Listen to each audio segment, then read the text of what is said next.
Meus amados, hoje nós vamos estar aqui compartilhando com os irmãos sobre as 7 frases da cruz.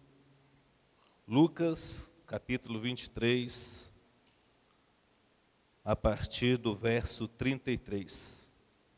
A palavra do Senhor diz o seguinte: quando chegaram ao lugar chamado Calvário, ali o crucificaram, bem como aos malfeitores, um à direita e outro à esquerda. Contudo, Jesus dizia: Pai, perdoa-lhes, porque não sabem o que fazem. Irmãos, esta primeira frase que Jesus diz, ela vem se materializar aquilo que ele estava ensinando. Jesus anteriormente nos ensinou falando, lembra do que foi dito? Amarás o teu amigo e aborrecerás o teu inimigo. Eu, porém, vos digo, amai os vossos inimigos e orai por aqueles que vos perseguem. E para mim, particularmente, este mandamento é um dos mais difíceis de se cumprir. Amar os nossos inimigos e orar por aqueles que nos perseguem. Nós que servimos a Deus, às vezes passamos por dificuldades. Essas dificuldades, às vezes, é na vizinhança, é no local de trabalho, é no seio familiar. Somos perseguidos pelas autoridades, e isso é muito ruim. Aquela pessoa que se levanta contra você, e normalmente quando você se encontra inocente na situação, a vontade é de revidar. É a terceira lei de Newton, que em toda ação existe uma reação. É essa que nós queremos que impere na nossa vida.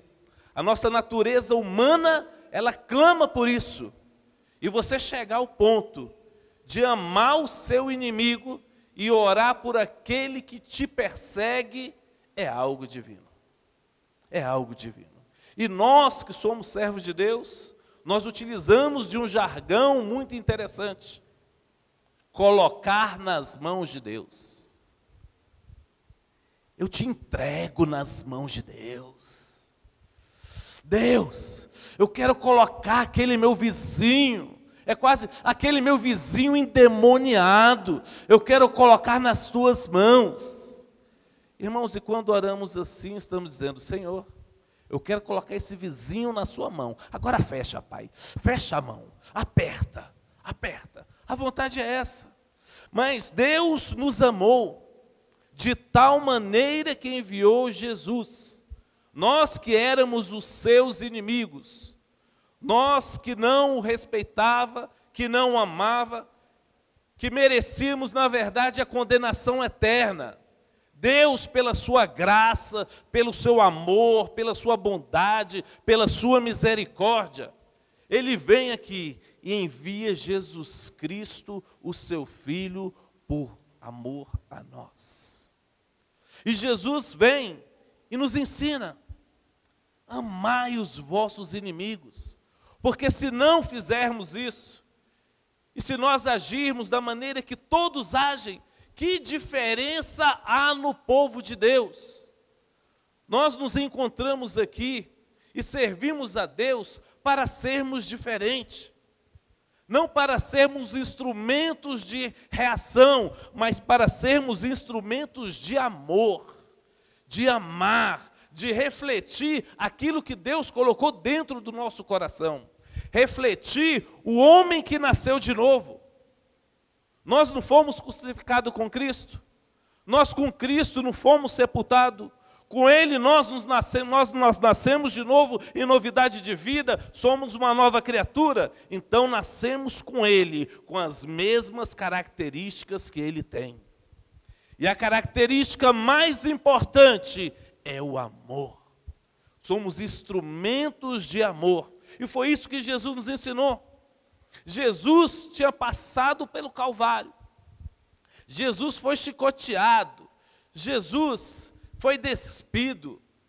Jesus ele estava ali sofrendo a dor física, sofrendo o abandono, os seus discípulos, que era os seus braços direitos que estavam ali do seu lado, o abandonaram, e ele estava ali, naquele momento dolorido, difícil, crucificado injustamente.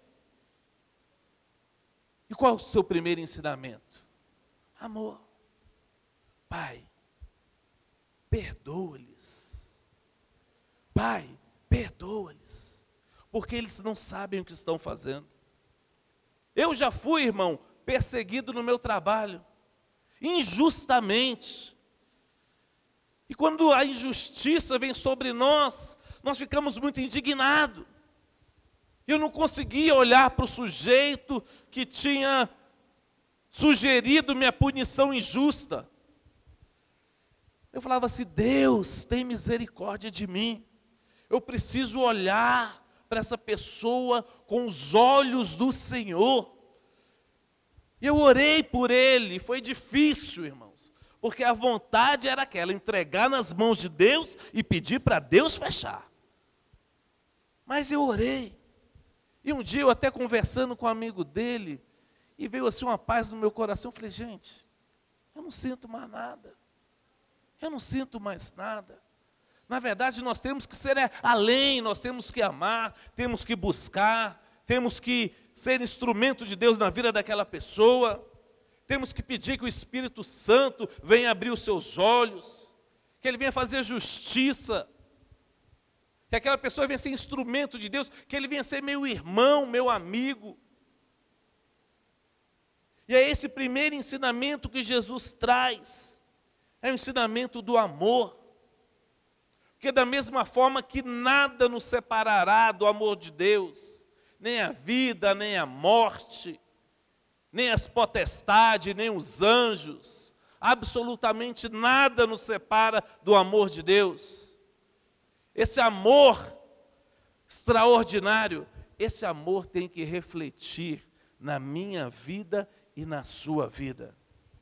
Porque fomos feitos filhos de Deus. Foi isso que João nos ensinou?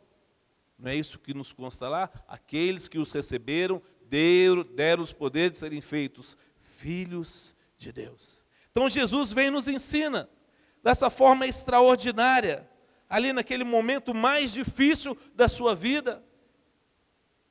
Tinha lhe suado gotas de sangue, sabia que ia morrer, estava ali naquele momento tão difícil e ora. E eu falei: Deus, como o Senhor é extraordinário, como Jesus, como me inveja as pessoas que se encontravam com Jesus, como me inveja aquelas pessoas que puderam ouvir Jesus falar, Jesus ensinar, estar do seu lado, ser os seus discípulos. É algo extraordinário. E aí a palavra continua, Lucas 23, não precisam abrir não, eu vou lendo aqui, Lucas 23, a partir do verso 39. A palavra do Senhor fala o seguinte, a segunda frase: um dos malfeitores crucificados blasfemava contra ele, dizendo: não és tu o Cristo? Salva-te a ti mesmo e a nós também. Respondendo-lhe, porém, o outro repreendeu, dizendo: nem ao menos teme a Deus, estando sob igual sentença? Nós, na verdade, com justiça, porque recebemos o castigo que os nossos atos merecem. Mas este nenhum mal fez. E acrescentou: Jesus, lembra-te de mim quando vieres no teu reino. Jesus lhe respondeu: em verdade te digo que hoje estarás comigo no paraíso. Aleluia. Irmãos, eu trabalho no estado de Goiás e eu sou promotor de justiça. E eu nunca imaginei na vida que teria inveja de um ladrão e de um malfeitor. E eu invejei esse rapaz. Imagina, você estando do lado de Jesus, você fez tudo de ruim. A pior pena que uma pessoa poderia receber naquela época era a pena de morte de cruz. E você vê Jesus do seu lado e fala: Senhor, lembra de mim quando entrares no teu reino. E Jesus fala: hoje mesmo estarás comigo no paraíso. Jesus, irmãos, amou, e agora Jesus salvou. Porque a salvação é o projeto de Deus. Jesus, ele veio para nos salvar. Não veio para nos dar dinheiro, não veio para que nós ficássemos ricos. Aquilo que o pastor William falou aqui. Irmão, você quer ficar rico? Você tem que começar a estudar economia, ver aplicação de valores, se dedicar nessa área, trabalhar muito, muito, que talvez você vai chegar lá. Agora, se você quer salvação, se você quer vida eterna, se você quer perdão dos seus pecados, o caminho é entregar a sua vida a Jesus. E Jesus fez isso.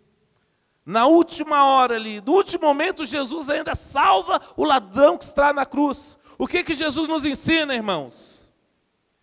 Que nós não estamos aqui para julgar. Não estamos aqui para apontar o dedo. Não estamos aqui para poder apontar pecado de ninguém. Estamos aqui para sermos instrumento de Deus de salvação. Porque Ele nos incumbiu disso. Do ide por todo mundo e pregai o evangelho a toda criatura. Aquele que crê e for batizado será salvo. Aquele que não crê, porém, perecerá. É a salvação. Jesus nos ensina aqui, na cruz, já no final do seu ministério, nas últimas horas, consegue, obviamente com o seu amor, nos trazer esse ensino extraordinário, da salvação. Que eu vou falar o seguinte, irmãos, quando nós somos vítimas de algum crime, é difícil. Quando eu trabalho assim, eu vejo aquelas vítimas, ficam assim, problema psicológico, amedrontada, síndrome do pânico. E você olha para aquele criminoso assim, às vezes a vontade é de trucidar. Se você foi constituído como autoridade aqui na terra, você faz justiça. Agora, como homens e mulheres de Deus, temos que agir com graça e misericórdia. Jamais apontar o dedo. Jamais apontarmos o dedo. E foi isso que Jesus nos ensinou. E nos trouxe, neste momento, o que incumbe a nós também fazermos. Buscarmos as almas perdidas, começando em casa, começando na vizinhança em Jerusalém. Depois nós vamos progredindo ao pouco, mas acreditando que o Espírito Santo está no nosso lado e é Ele que convence o homem do pecado. Somos esse povo, somos essa nação escolhida por Deus para agir dessa maneira. E é isso que Jesus está nos ensinando aqui na cruz do Calvário. E a palavra do Senhor continua. Agora nós vamos ler lá no livro do Evangelho de João, capítulo 19, verso 25 a 27.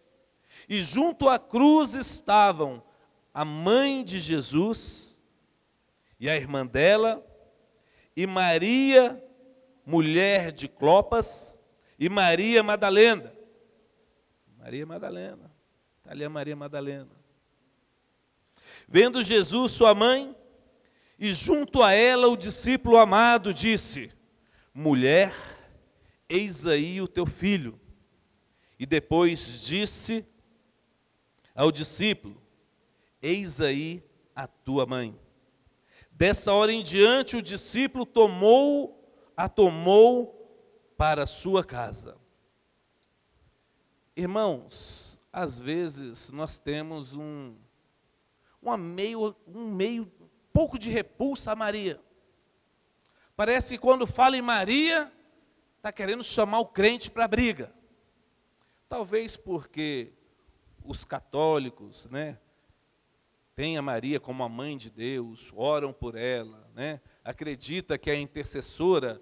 Isso, como é contrário à palavra de Deus, nós repudiamos. E às vezes quando se fala em Maria, a gente nem gosta muito de dar ouvido. Mas aqui o que é que nós percebemos?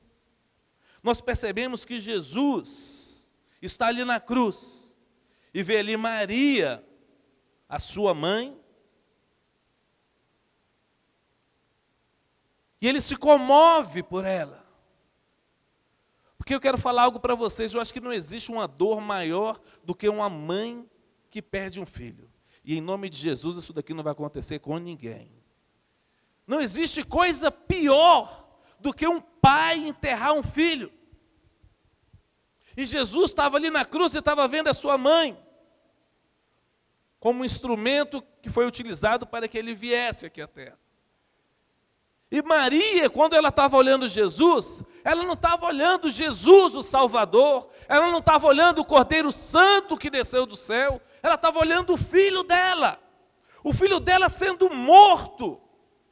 E ali havia uma dor imensa no seu coração, algo que não dá para poder mensurar. É uma mãe vendo um filho morrer injustamente. E Jesus olha para ela e se comove. E Jesus vai e aponta para o discípulo amado. Uns entendem que é João, outros entendem que é Tiago, porque isso relata no livro do Evangelho de João. Então João estaria fazendo essa referência a Tiago, que era seu irmão, mas a maioria entende que era o próprio João, era o discípulo do coração, era o mais chegado, era aquele que estava muito próximo a Jesus, era ligado a ele, sentimentalmente. Ele olha para um e olha para outro, e vê ambos desamparados, sentindo triste. Ele vem e restaura, ele tira aquela dor do coração da mãe e fala assim: mãe, eis aí o seu filho, filho, eis aí a sua mãe. Eu não sei se você teve alguma perda nesse ano de 2013 ou no passado, e às vezes deve ter alguma dor que está no seu coração, e você talvez acha que não pode ser preenchida, mas eu quero te falar em nome de Jesus. Deus enviou o Espírito Santo como Consolador, e Ele é o único capaz de retirar essa dor que está no seu coração. E da mesma forma que Jesus aqui, Ele foi capaz de agir em favor da sua mãe carnal, em favor do seu discípulo amado, Ele pode agir em favor a você. Basta você crer. Eu me deparo com tantas mães chorando a morte do filho, e às vezes elas trazem a foto do filho. Às vezes o filho nem é tão boa pessoa, entrou nas drogas, foi para o mundo da criminalidade, da bandidagem, morreu injustamente. Ela vem e fala: doutor, aqui, esse daqui é meu filho, e traz aquela foto daquele rapaz alegre, normalmente está sem camisa, assim, corpo sarado, saudável. Eu falei: esse meu filho foi morto. E chora, e acha que se nós conseguirmos uma condenação do algoz, o filho parece que retornará para ela. Eu falo assim. E a gente ouve, e às vezes ela vem, quer desabafar, e é uma dor muito grande. Eu falo para ela: só o Espírito Santo pode tirar essa dor que está no coração da senhora. Nós vamos fazer o nosso trabalho, nós vamos buscar a condenação, mas é só o Espírito Santo que pode retirar essa dor do seu coração. E eu quero contar um testemunho aqui. Eu não lembro o nome dessa senhora. Ela tinha somente uma filha. Essa filha era casada com um sujeito que eu também não me lembro o nome. E esse rapaz vai e mata essa filha. E essa mulher me procurou. E ela foi lá no meu gabinete e chorava, e aquela mulher pranteava, e parece que ela se derretia na minha frente. Eu me sentia impotente diante daquilo. Eu falei assim, doutor, aqui ela só deixou essa netinha minha e tal, e me contava a história da filha dela, que a filha dela era maravilhosa, uma filha extraordinária e tal. Ela me contava aquilo, e a gente ouve, não, nós vamos fazer o nosso trabalho e tal. Essa mulher voltou lá uma, essa mulher voltou duas, essa mulher voltou 3 vezes, e parece que cada vez que ela vinha, aquela dor aumentava mais, e aquilo ali foi, sabe, parece que contagiando a gente ficando triste. Eu falei para ela, minha senhora, eu vou falar algo para a senhora. Vamos esquecer esse processo aqui. É só Jesus. Eu quero falar para você, Jesus pode retirar essa dor que você está sentindo da sua filha, Ele pode tirar. Não tem nada que eu possa falar aqui, mas eu quero dizer para a senhora que o Espírito Santo de Deus, Ele pode retirar essa dor que você está sentindo no seu coração. Nós temos um Deus vivo, verdadeiro, Criador dos céus e da terra. Este Deus, Ele pode agir na vida da senhora e Ele pode retirar essa dor do seu coração. Eu tenho certeza que em nome de Jesus, a senhora só vai ter recordações boas da sua filha. É somente Ele. Só vai vir recordações boas. A morte dela já não vai mais doer no seu coração. A senhora acredita, você acredita? Falei, então eu vou orar para a senhora, para que o Espírito Santo venha habitar na sua vida, venha mudar a sua sorte. E eu orei, eu falei assim, você quer entregar a sua vida para Jesus, para esse Deus verdadeiro, esse Deus que transforma a vida, esse Deus que é o Deus Consolador verdadeiro, a senhora quer, eu quero. E eu orei por ela, eu fiz uma oração junto com ela de confissão, eu falei assim, a partir de hoje você vai para a igreja. E ela foi para a igreja. E chegou lá, não sei quem pregou, fez o apelo, ela foi lá na frente de novo e entregou a vida dela para Jesus. E todas as vezes que eu encontro, ela vem e me abraça. Ela me abraça e chora. Ela chora, não mais pela dor da filha dela, ela chora porque o Deus vivo, verdadeiro, maravilhoso, retirou aquela dor do seu coração. É isso que Jesus faz. É esse o Deus que nós servimos que faz. É um Deus que age no momento mais difícil. Algo talvez que nós olhamos e pensamos, não tem solução, mas tem. A solução está em Jesus Cristo. E foi isso que Ele fez com Maria. E foi esse ensinamento que Ele nos deu, sabendo que existe, que Ele está presente e que Ele retira toda a dor. Ele muda toda a sorte. Esse Deus vivo que estava lá na cruz e nos ensinou. E Jesus, são 7, Ele vem aqui. Em Mateus, capítulo 27, a partir do verso 45, fala o seguinte: desde a hora 6ª até a hora 9ª, houve trevas sobre toda a terra. Por volta da hora 9ª, clamou Jesus em alta voz, dizendo: Eli, Eli, lama sabactani. O que quer dizer, Deus meu, por que me desamparastes? E alguns dos que ali estavam ouviam isso dizendo, ele chama por Elias. E o interessante é que quando a gente ouve isso daqui, a gente parece que Jesus está falando Eli, né? A gente fala assim, Eli parece com Elias, então ele estava chamando por Elias. Obviamente que não, né? Jesus estava falando em aramaico, e poderia ser até parecido com Elias, eu não pesquisei, mas as pessoas estavam ali zombando de Jesus. Porque Elias foi um profeta extraordinário. E Jesus estava ali, foi coroado, colocando ali Jesus, rei dos judeus. Estava naquela situação, e todo mundo passando, e blasfemando, e falando. E Jesus dá um brado e grita, Deus meu, por que me desamparaste? Eu pergunto, por que Deus realmente desampararia Jesus? Desamparou, irmãos. Porque os nossos pecados, naquele momento, estavam sobre Ele. Os nossos pecados, as nossas dores, as nossas iniquidades se encontrava sobre os seus ombros neste momento.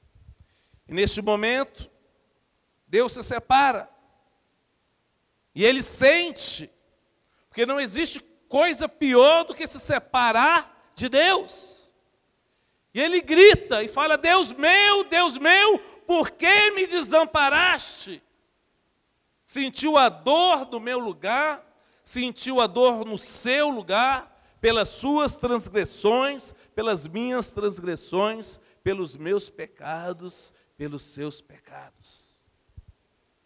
Os nossos pecados nesse momento se encontravam sobre os seus ombros. E ali, Deus não tinha como estar com ele naquele momento. E ali ele se separa. E Jesus sente e grita: por amor a mim, por amor a você. Por amor ao ladrão da cruz que estava do lado dele, que cometeu as piores atrocidades. É como fosse hoje um latrocida pedófilo, né? Um crime assim que está em voga, que a gente olha assim, dá uma repulsa, né?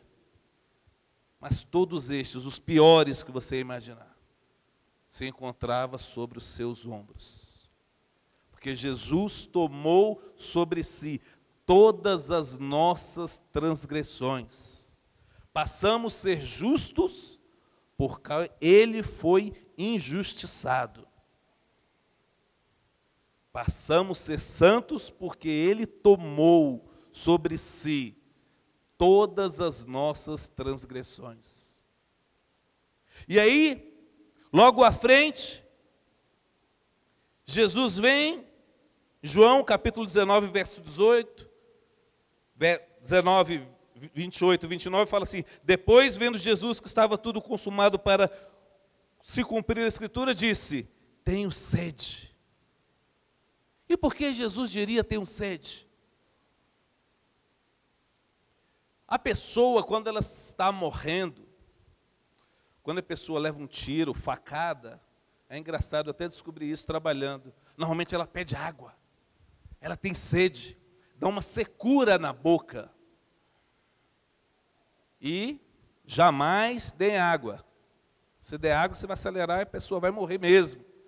Mas Jesus, ele fala que tem sede, mas não é só a sede física. É a sede dele estar desamparado, ele quer estar reencontrado com Deus. Ele fala assim: Deus meu, por que me desamparaste? E ali ele fica só, isolado, carregando sobre si todas as nossas transgressões, e sente sede de Deus. A sede que nós temos que ter, porque ele é a água viva. Ele é a fonte inesgotável. E ele tem sede de Deus. Porque ele foi desamparado. E à frente vem o brado de vitória. Quando, pois, Jesus tomou vinagre, disse: está consumado. Quando Jesus fala está consumado, ele está falando: eu cumpri o papel que me foi incumbido. Quando Jesus falou está consumado, que a partir daquele momento em diante não necessitaria mais de nenhum sacrifício, não precisava mais de cordeiro, não precisava mais de sacerdote, o véu ele é rasgado de cima a baixo, temos acesso a Deus. Por isso que Jesus grita: está consumado. O projeto de Deus era certo, era possível um homem passar e não pecar. Jesus vem e cumpre. Ele é o Cordeiro Santo que desceu do céu. Ele é o sacrifício vivo, perfeito, sem mácula, sem pecado. Ele grita, não com dor, mas com satisfação, com regozijo, dizendo: está consumado. Aleluia! E o véu rasga. Agora podemos chegar até Deus. Você é livre para invocar o nome do nosso Senhor e Salvador Jesus Cristo. Você tem acesso agora diretamente a Deus. Invoque a Deus no seu trabalho. Invoque a Deus na sua casa, invoque a Deus na igreja, invoque a Deus dirigindo, invoque a Deus no pecado, invoque a Deus na dificuldade, invoque a Deus na bonança, mas invoque o nome do nosso Senhor, porque o véu se rasgou e você agora tem acesso direto a Deus. Aleluia! Glória a Deus, está consumado. Está consumado, não existe mais culpa, não existe mais dedo apontado para você, não é necessário mais, não existe mais sacrifício, não precisa mais andar tantos quilômetros, não precisa mais fazer nenhuma campanha disso, daquilo, nossa, tem que pagar um preço, eu tenho que fazer aquilo que o preço é alto, não existe preço, eu quero falar que Jesus pagou todo o preço. Nós agora vivemos debaixo da sombra da cruz.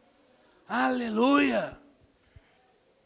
Irmãos, o que me impressiona e o que me deixou assim em êxtase espiritual é a última frase.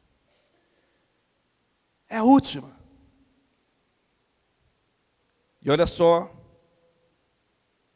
E eu fiz a questão aqui de pegar todos os evangelhos.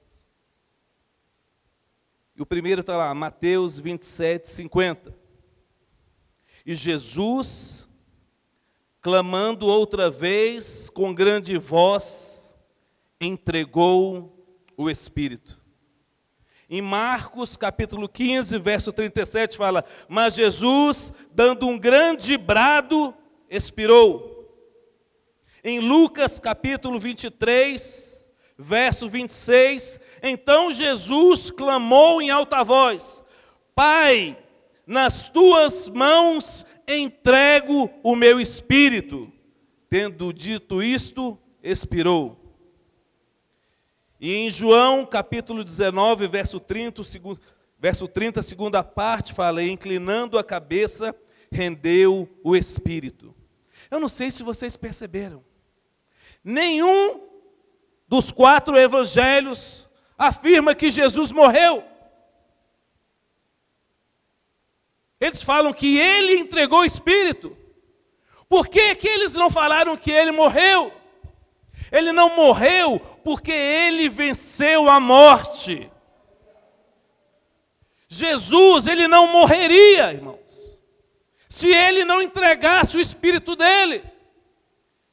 E eu pensava, gente, como é que pode Jesus ser chicoteado daquele jeito? E quando a gente assiste aquele filme Paixão de Cristo, com aquelas pontas e vem, sai a carne, eu falei assim, tanto processo que eu já peguei de júri, que o cara leva umas 3, 4 facadinhas assim, ó, tudo subcutâneo e a pessoa morre de hemorragia, morre por hemorragia. Eu falei, por que que Jesus não morreu por hemorragia? Depois eu compreendi. Não morreu, irmão, porque ele venceu a morte. Os guardas poderiam ter aberto o seu peito, arrancado o seu coração, ter jogado para os cães. Jesus ia ainda continuar vivo, porque Jesus jamais morreria pelas mãos dos homens, porque ele venceu a morte.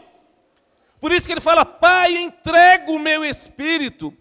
E João retrata, porque ele fala assim, ó, inclinando a cabeça, rendeu o espírito. E quando a gente pega no original, inclinando, vem da palavra clino, que significa curvar, repousar. O que é que Jesus faz? Ele curva a cabeça e entrega o espírito. Normalmente a pessoa está aqui, viva, aí ela morre e curva a cabeça. Jesus não, Jesus curva a cabeça e entrega o espírito. Por quê? Porque ele venceu a morte. Ele jamais morreria. Ele podia ter ficado crucificado lá 5 dias, 10 dias. Podia ter arrancado o coração, pulmão, rachado a cabeça, arrancado o cérebro, mas ele está vivo. Porque ele venceu a morte e a morte não tinha poder sobre ele. Eu falei, que extraordinário. Jesus é o contrário. A pessoa está aqui, morre, tum. Jesus não. Curva a cabeça e entrega o Espírito. Por isso que Ele ressuscita. Por isso que Ele é o Senhor dos senhores. Por isso que as portas do inferno não prevalecerão contra a igreja. Por isso que em nome de Jesus temos o poder de fazer tudo o que Ele fez e muito mais. Porque Ele se entregou. Ele se entregou. Ele venceu a morte. Aquela que era poderosa, dolorosa, impetuosa, não tinha poder sobre Ele. Porque Ele é o Deus da vida, Ele é o Deus da morte, Ele tem a chave do céu, Ele tem a chave de deixar a pessoa ficar no céu, ou se quiser mandar para o inferno. Ele é o todo Deus poderoso, Criador dos céus e da terra. Vamos ficar de pé?